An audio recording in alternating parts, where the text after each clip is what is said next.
Presento como la precandidata a vicepresidenta de la Nación de Javier Milei. Bueno, creo que todavía faltan unos días para que Javier anuncie quién va a acompañarlo en la fórmula presidencial. Sí quiero decirte algo, yo lo voy a acompañar en la posición que sea y en el lugar donde pueda ser más útil. Pero habrás visto que hoy día está publicado en los diarios que sos Sí, la... sí, pero en mi caso en particular creo que la responsabilidad, el honor y el derecho de decir quién va a acompañarlo en la próxima elección presidencial es de él y yo eso se lo Total. respeto. ¿Aceptarías si te lo ofrece?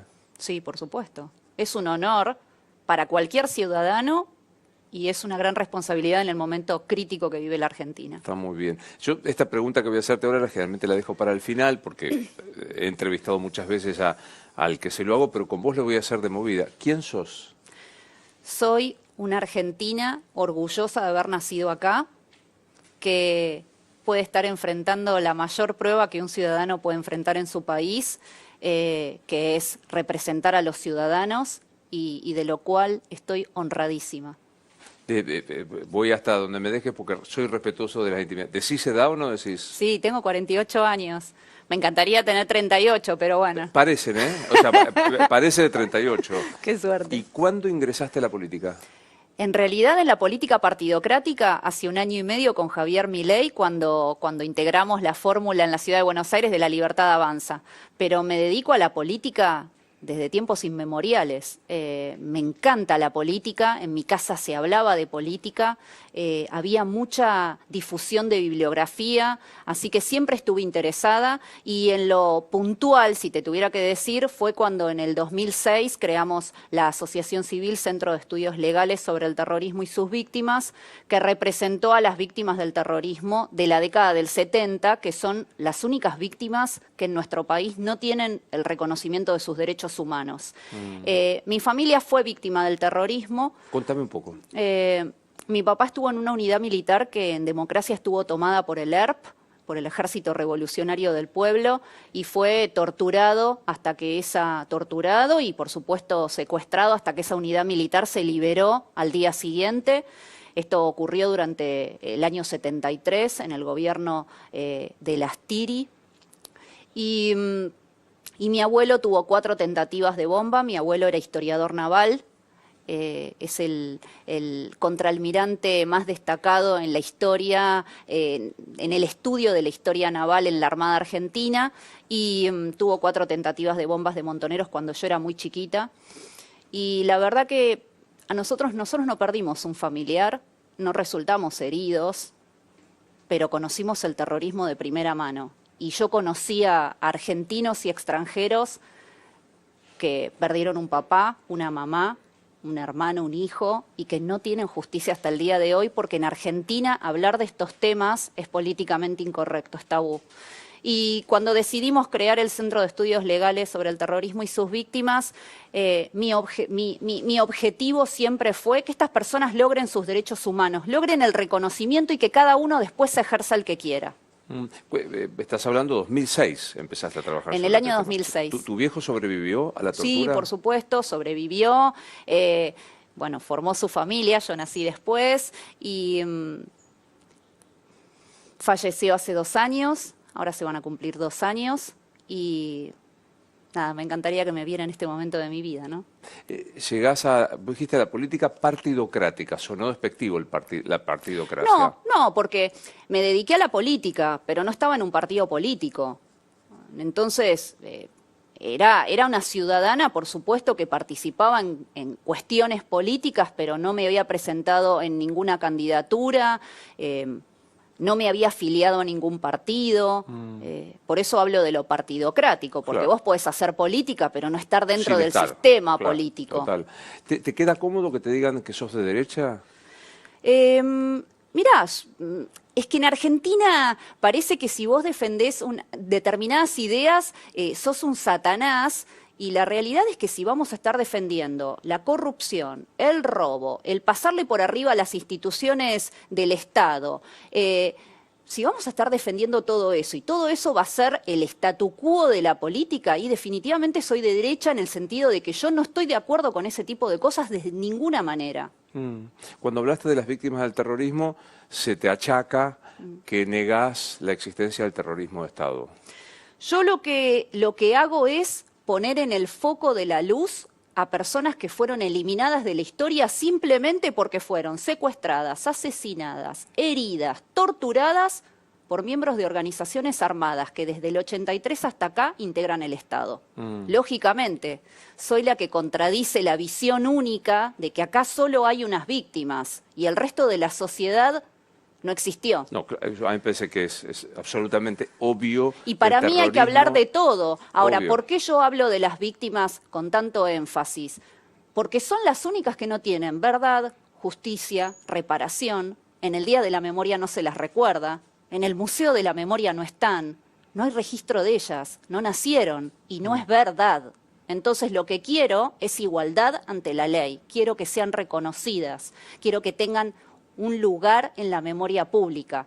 No pretendo eliminar la historia, pretendo completarla y lamento profundamente que mi visión ideológica, que es una visión amplia de los derechos humanos, sea tildada de fascista o con otros términos despectivos, que lo único que hacen es mostrar que los derechos humanos en Argentina son para algunos y no son para todos. Ahí hay una discusión técnica, me comprende las generales de la ley, por haber pasado por la Facultad de Derecho, y una discusión técnica. El derecho humano es la violación que hace el Estado de derechos individuales de particulares y no la inversa. O sea, este es el concepto de primera generación, los derechos humanos. Por eso suele no equipararse que el Estado se alce con las armas de esa nación y genere desapariciones o torturas. ¿Para vos son idénticos? Mira, los derechos humanos el Estado tiene que garantizarlos con integralidad y para todos, independientemente de quién cometa la agresión. Cuando las organizaciones armadas como Montoneros o el Ejército Revolucionario atacaron a la población, tanto en gobiernos de facto como en gobiernos democráticos, tuvieron apoyos también del Estado. Cuba, por ejemplo, los apoyaba. Hubo gobernadores en la República Argentina que apoyaban estas estructuras. Hubo militares que integraban las organizaciones armadas. Es mentira que no había una presencia estatal. Ahora, vos nunca podés hacer responsable a la víctima de quien la agredió. Vos lo que le tenés que garantizar es que sus derechos estén respetados. Y te voy a dar un ejemplo. Si a vos, a un familiar tuyo, lo asesinara un policía, en Argentina entonces tiene derechos humanos y tiene derecho al recuerdo, a la memoria, a la voz pública. Ahora, si a un familiar tuyo lo asesina un terrorista poniendo una bomba, entonces se quedó sin derechos humanos. A mí me parece que el tema de la verdad es que muerte esa disquisición lo único que hace es discriminar entre víctimas. Ahora, creo que tiene que haber una revisión de la década del 70.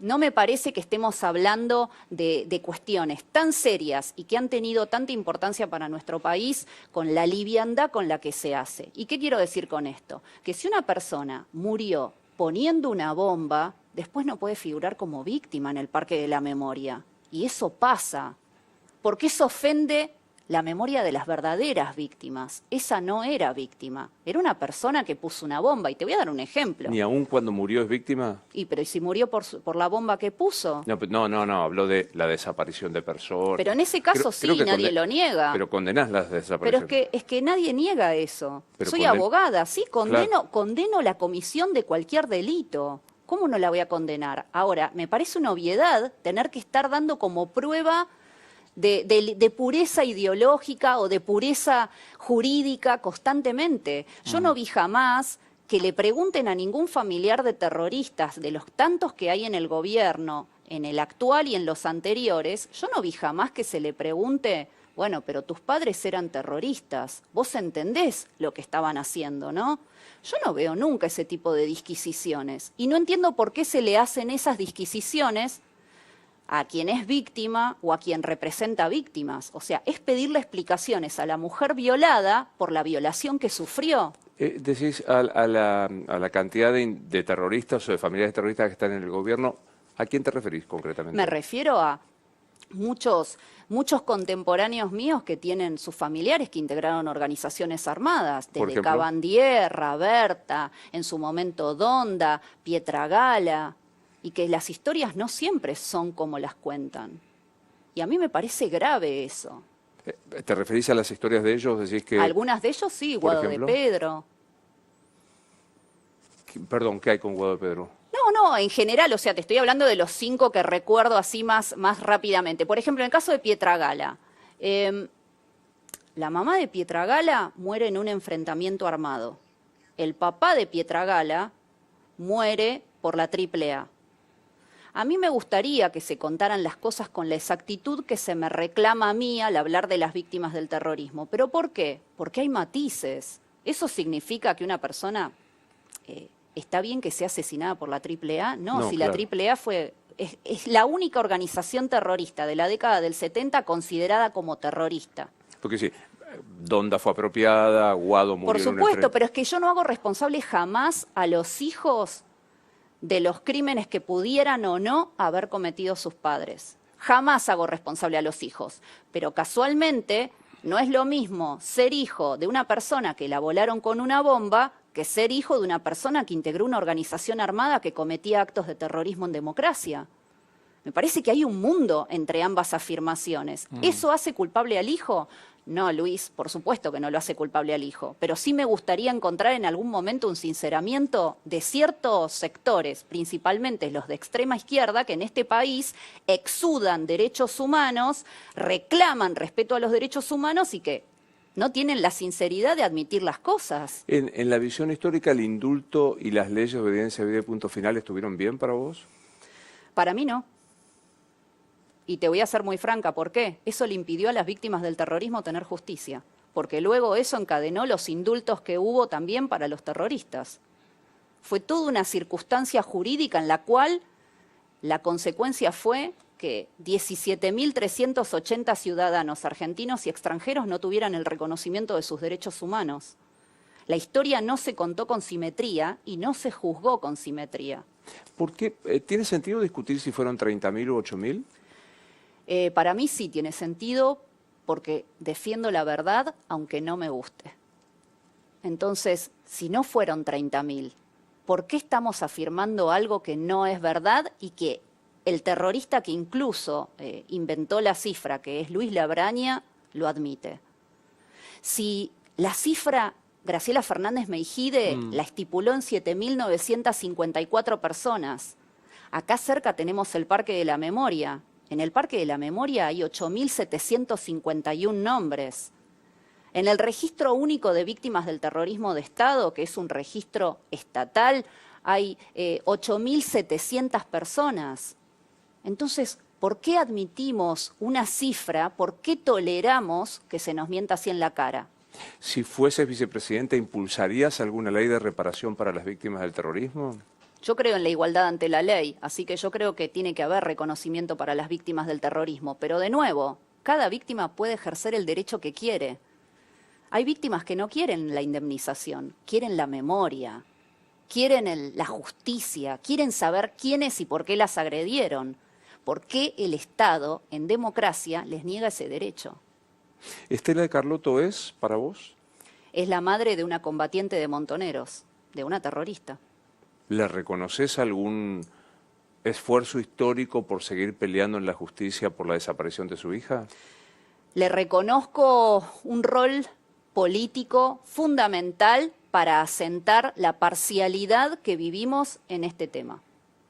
Sin ella y sin Eve de Bonafini no hubiera sido posible tener una historia sesgada como tenemos.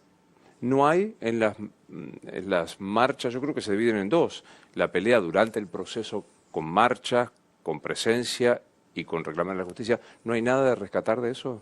Te quiero contar algo, las primeras marchas en la Plaza de Mayo, alrededor de la Pirámide de Mayo, las hicieron los familiares de las víctimas asesinadas por Montoneros y el Ejército Revolucionario del Pueblo, en democracia. Fue la ciudadanía la primera que dio vueltas en la Plaza de Mayo. Fue la ciudadanía la primera que en democracia no podía creer que se la agrediera en nombre de una revolución que nadie quiso. Y después la historia se tergiversó. Entiendo el dolor de una madre de un desaparecido, de una madre de un combatiente muerto en combate, de un combatiente, cuando hablo de un combatiente, es un terrorista que muere en combate. Sí, ¿cómo no voy a entender el dolor? Lo entiendo, el dolor humano. Lo que no voy a entender es la tergiversación histórica. No puedo entender eso. Pero no porque no lo quiera entender. Es que tiene una intencionalidad política claro. que hasta el día de hoy generó indemnizaciones, cargos públicos, museos y parques de la memoria, sesgada. Pero digo, ¿el terrorista que puso una bomba merecía la desaparición? El terrorista que puso una bomba y muere por la bomba, ¿merece ser tildado de víctima? Eso es una cosa. Xilingo. Yo no creo que merezca la desaparición. Yo no estoy de acuerdo con las desapariciones. Pero tampoco estoy de acuerdo con que me mientan. ¿Con qué cosa? Con que me mientan con las cifras, con que me mientan haciendo pasar a personas que ellos mismos asesinaron cuando les ordenaron tomarse la pastilla de cianuro. Montoneros le dio una orden a sus combatientes de tomarse la pastilla de cianuro. Nosotros nos impresionamos porque en la intifada en Israel había terroristas que se ponían los collares de bombas y acá les ordenaban tomarse la pastilla de cianuro en el año 76, 77. Estamos aceptando cosas que tienen lesiones severas para lo que fue el futuro de la República Argentina y nuestro actual presente. Son lesiones. Hemos lesionado la verdad histórica, el sistema jurídico, las instituciones del Estado. Bueno, hemos vanagloriado a un grupo de personas que decidieron voluntariamente que la libertad de sus acciones y la revolución ameritaba poner bombas, secuestrar, tomar unidades militares. Tomo tu reclamo de que la historia se contó sesgada, pero apoyás la condena a las desapariciones. A ver, apoyás el juicio a las juntas. Yo lo que apoyo es la igualdad ante la ley. Me hubiera gustado que el juicio a las víctimas, que el juicio a los cabecillas de Montoneros y el Ejército Revolucionario del Pueblo hubieran sido también televisado, se le hubiera pedido testimonio a las víctimas del terrorismo, se hubieran hecho libros y películas sobre ellos, y eso no pasó. Bueno, libros y películas lo hacen los artistas. No, pero está bien. Juicios... No, el Estado empujó esto, momento. A ver, Luis, hay infinidad de libros, de publicaciones, de films que el Estado sostiene sobre esta visión sesgada de la historia. Si yo te preguntara el nombre de 5 víctimas del terrorismo, no me podrías decir quiénes son. Sí, claro que podría acordarme de Lambrusquini. Yo viví en Rosario, donde había atentados permanentes. Sí, yo soy mucho más viejo que vos.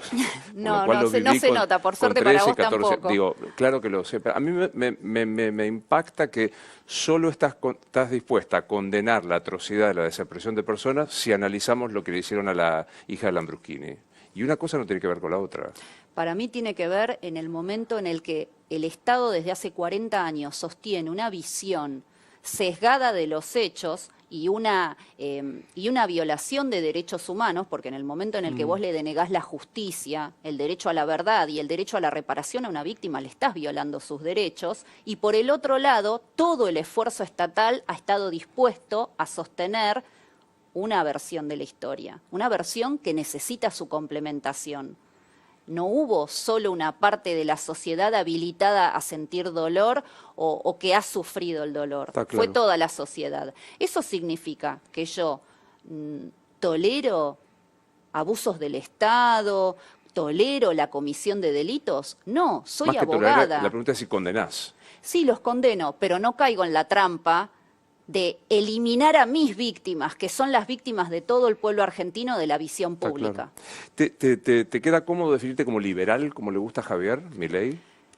Vos sabés que yo tengo todo un tema con eso de las etiquetas, porque a mí me parece como que el ser sommelier de las ideas políticas es algo que no aporta. Yo me considero una persona patriota.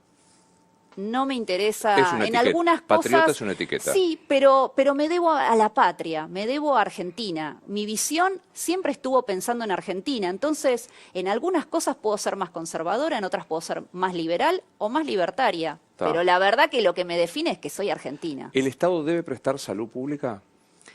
Yo creo que sí. Lo que tiene que realmente prestar es salud pública y no lo que hizo en la pandemia, que fue un desastre. El tratamiento de este gobierno. Que fue la muestra más clara de que no brindaba salud, de que no brindaba absolutamente nada. Es una función básica del Estado, la salud. Gobierno, Javier y vos, yo ya te doy por vicepresidenta. La salud es una función básica del Estado. Los hospitales públicos deben permanecer abiertos. Sí, por supuesto, pero con eficiencia. Con eficiencia. Pero no dar un cheque para que cada uno elija en los hospitales privados que quiera. Yo creo en la libertad de cada individuo. Creo que la mayoría de los que estamos acá debemos tener una obra social o una prepaga y si podemos tratamos de no ir al hospital público. Bueno, pero está vuelvo en la elección de cada uno. Pero vuelvo al sistema.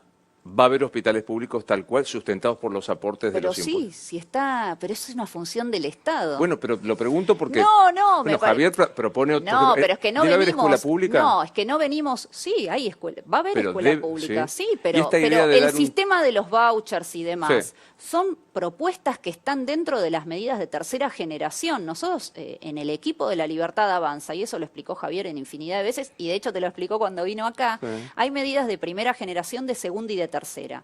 Las reformas en seguridad, en salud y en educación están en las medidas de tercera generación. No son medidas para 2 minutos. O sea que son medidas pensando en un país que tiene que proyectar una estrategia Pero digo, a asume corto, Javier y a mediano y a largo plazo. asume la fórmula Milei-Villarruel y no cierra los hospitales públicos. No, ¿cómo vamos a cerrarlos? Bueno, tengo que preguntarlo porque el No. voucher no es una invención mía, la trajo acá Milei. Bueno, sí, es la propuesta que tiene respecto de educación, pero eso no significa que nosotros vamos a pasar primero por las instituciones del Estado, por el derecho, por la Constitución, por los tratados internacionales que Argentina ratificó y que nos obligan. O sea, nosotros tenemos una proyección de a lo que se apunta la República Argentina de acá a muchos años. Ahí hay un problema que Javier, me parece, al menos yo no encontré la respuesta. Vamos a pasar por las instituciones. ¿Van a negociar con la casta? Nosotros, te tengo que ser franca, creo que del Congreso somos los únicos dos que no somos casta, es nuestro primer mandato, no integramos la política de ninguna Fantástico. manera anteriormente. Son gobierno, quieren mandar Somos un proyecto, gobierno, mandar un proyecto de ley. tenemos la Constitución y tenemos todas las leyes que habilitan al funcionamiento del sistema Está bien, democrático. pero Somos dos personas democráticas, vamos a hablar con los que tengamos que hablar para que funcione todo, Con la casta. con quienes sean. Bueno, digo, cerrar el quienes Banco sean. Proyecto de ley, ciérrese el Banco Central. Lo tenés que someter a consideración. Vos vas a ser presidenta del Senado, si sos electa, y tenés que sentarte a negociar con los otros bloques para ver si se aprueba esto. ¿Sí?